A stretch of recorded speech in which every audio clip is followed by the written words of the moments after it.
Assalamualaikum dan selamat pagi. Nama saya Inel Ayuni Najwa Bidi Medeli, nombor matrik 110197 dari Fakulti Pendidikan Bahasa dan Komunikasi, iaitu FPBK dan Pendidikan Islam. Jadi pada hari ini saya akan menerangkan secara ringkas tentang basic aplikasi Canva. Sebelum itu, apa sebenarnya Canva ini? Okey, Canva ini adalah salah satu platform yang sering digunakan pada masa kini kerana ia adalah reka bentuk yang sangat mudah sekali dalam era ini.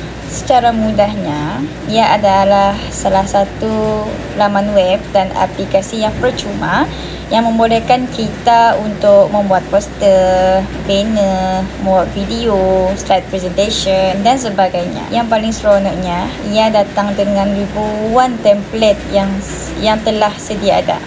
Namun, jika ada yang berkemahiran, boleh juga mereka template dengan sendiri, dengan hasil kerja ataupun kreativiti tersendiri. Ada beberapa tools di dalam Canva, tapi yang paling asas adalah 4.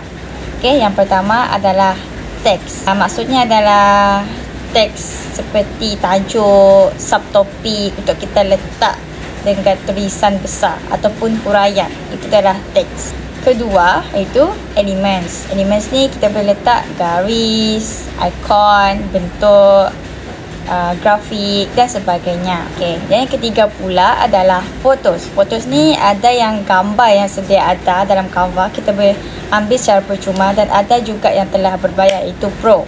Namun boleh juga kita add on gambar sendiri dalam foto yang kita dah simpan.